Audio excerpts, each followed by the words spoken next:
बहुत से जिलों के एसपी व्यक्तिगत रुचि भी ले रहे हैं इस दिशा में। तो आने वाले समय में माफियाओं के विरुद्ध एक बड़ा अभियान और इनकी जितनी भी संपत्ति इन्होंने अर्जित की है काले धंधों से, उस पर हम लोगों को कामयाबी मिलेगी, उसके अधिग्रहण पर। और इनका जो फाइनेंशियल बेस है, जो इनकी कमर है जिसे कहा जाए, जो स्ट्रेंथ है, वो तोड़ दी जाएगी।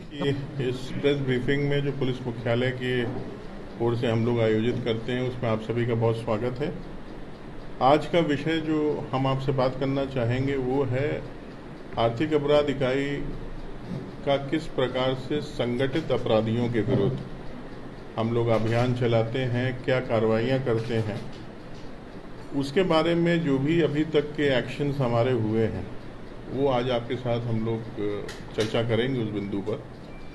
उसमें सबसे इम्पॉर्टेंट चीज़ ये है कि PMLA एक्ट 2002 का जो है, उसमें prevention of money laundering act, जिसके तहत ऐसे माफिया एलिमेंट्स जो इन्वॉल्व हैं संगठित अपराध में, जिनका बिल्कुल clear cut proceeds of crime से जिन्होंने अपनी संपत्ति अर्जित की है, ऐसे अपराधियों के विरुद्ध जो भी कार्रवाई होनी चाहिए, जैसे उनकी प्रॉपर्टी का कॉन्फिस्केशन, फॉर्फिचर, और उनके विरुद्ध जो फाइनेंशियल इन्वेस्टिगेशन होता है, मनी लॉन्ड्रिंग की अगर कोई साक्ष्य आ रहे हैं, उनके बेटर इन्वेस्टिगेशन और उनके द्वारा अर्जित की गई अकूत संपत्ति जो प्रोसीड्स ऑफ क्राइम से है, उसका कन्फिस्केशन, फॉर्फिचर की कार्रवाई आर्थिक अपराध इकाई के माध्यम से की जाती है। और ये यहाँ से प्रस्ताव बन के प्रवर्तन निदेशालय, जो एनफोर्समेंट डायरेक्टरेट है भारत सरकार की, उसको हम लोग भेजते हैं, क्योंकि ईडी ही नोटिफाइड एजेंसी है PMLA के एक्ट्स में कार्रवाई करने के लिए।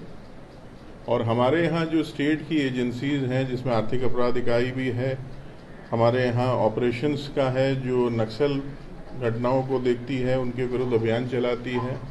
उसके अलावा मद निषेध जो हमारा विंग है, जो शराब माफियाओं और शराब की रिकवरी से रिलेटेड मामलों को देखता है, और आतंकवाद निरोध दस्ता जो है बिहार का, ATS, उसमें भी जो कार्रवाइयाँ होती हैं, ये तीनों एजेंसीज का भी जो भी प्रस्ताव है वो लोग हमको आर्थिक अपराध इकाई को भेजते हैं, और यहाँ पर उनका समीक्षा होती है, और समीक्षा उपरांत हम ईडी को अनुशंसा करते हैं कि इनके विरुद्ध कानून सम्मत कार्रवाई की जाए।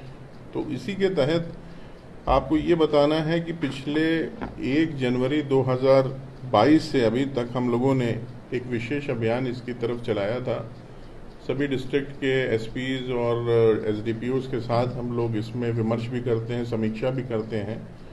उसके तहत करीब 18 अभियुक्तों के विरुद्ध हम लोगों ने 13 करोड़ 21 लाख रुपए की संपत्ति अधिग्रहित करने का प्रस्ताव ईडी को भेजा था। और इसके अलावा वर्ष 2013 से लेकर अभी तक कुल 196 ऐसे प्रस्ताव हैं जो हम लोगों ने ईडी को भेज रखे हैं। इसमें हर तरह के माफिया हैं, जो बालू के भी हैं, लैंड के भी हैं, लिकर माफिया हैं, नारकोटिक्स और ड्रग्स में भी हैं, नक्सल क्षेत्र के भी हैं। ये सभी लोगों का टोटल डेटा करीब 196 ऐसे प्रस्ताव हैं जो ईडी को हमने भेजा है, जिसमें 321.37 करोड़ का प्रस्ताव है इन सभी 196 प्रपोजल्स के, अगर वैल्यू देखा जाए। और अभी तक 29 मामलों में 36 अभियुक्तों के विरुद्ध ईडी ने कार्रवाई की है, जिसमें लगभग 50.5 करोड़ रुपए की संपत्ति अधिकृत की जा चुकी है। और इसके अलावा और जो प्रस्ताव अभी उनके यहाँ प्रोसेस में हैं, जिस पर वो कार्रवाई कर रहे हैं, हमारे यहाँ से जो सूचनाएं, जो जानकारी है, वो उनसे साझा की जा रही है। और मुझे उम्मीद है कि आने वाले समय में इसमें और अधिक वृद्धि होगी और अधिक लोगों के विरुद्ध ये कार्रवाई धरातल पे उतरेगी। इसमें अभी तक बालू माफियाओं के विरुद्ध करीब 9 प्रस्ताव हम लोगों ने भेजे हैं। नशे के कारोबारियों के विरुद्ध लगभग 10 प्रस्ताव हैं। शराब माफियाओं के विरुद्ध कुल 34 प्रस्ताव समर्पित किए गए हैं। और इसमें राज्य के जो नक्सल प्रभावित क्षेत्र हैं, उसमें कुल 15 प्रस्ताव हम लोगों ने ईडी को भेजे हैं, जिसमें 10 मामलों में 5.5 करोड़ की संपत्ति का अधिग्रहण किया जा चुका है। कोर्ट में शेयर भी करेंगे। ये अभी हम लोगों की मेन प्राथमिकता है और इस पर हम लोग लगातार काम कर रहे हैं। हम सभी एजेंसीज के साथ समन्वय स्थापित करके इसमें निरंतर कांडों की समीक्षा हो रही है। और इन क्षेत्रों में जो आप जानते हैं, राज्य सरकार की, हम लोगों की जो पॉलिसी है स्टेट की, नशाबंदी के विरुद्ध पूर्ण इसमें प्रतिबंध का है, उस पर विशेष ध्यान दिया जा रहा है। बालू माफिया के जितने मामले हैं, आपने देखा होगा कि वर्ष 2021 में भी कार्रवाइयाँ हुई, उसमें बहुत से लोगों के विरुद्ध सज़ा हुई है, चार्जशीट सब सबमिट हो रही हैं। तो उसमें जिनके विरुद्ध इस प्रकार की संपत्ति के साक्ष्य आएंगे तो वो प्रस्ताव आगे भी भेजे जाएंगे। बहुत से ज़िलों से भी हमें, जैसे जहानाबाद, पटना, गया से भी बालू माफियाओं के विरुद्ध प्रस्ताव आए हैं।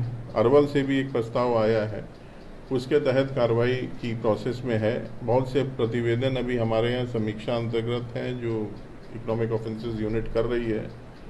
तो ये कुल मिला के हमारा जो ड्राइव है माफिया के विरुद्ध वो बहुत ही व्यापक है, और हमें उम्मीद है कि इस प्रकार की जो ड्राइव आगे भी चलेगी, जिसमें ज़िला पुलिस की भी पूर्ण उनका सहयोग हमें अपेक्षित है, और बहुत से ज़िलों के एसपी व्यक्तिगत रुचि भी ले रहे हैं इस दिशा में। तो आने वाले समय में माफियाओं के विरुद्ध एक बड़ा अभियान, और इनकी जितनी भी संपत्ति इन्होंने अर्जित की है काले धंधों से, उस पर हम लोगों को कामयाबी मिलेगी, उसके अधिग्रहण पर।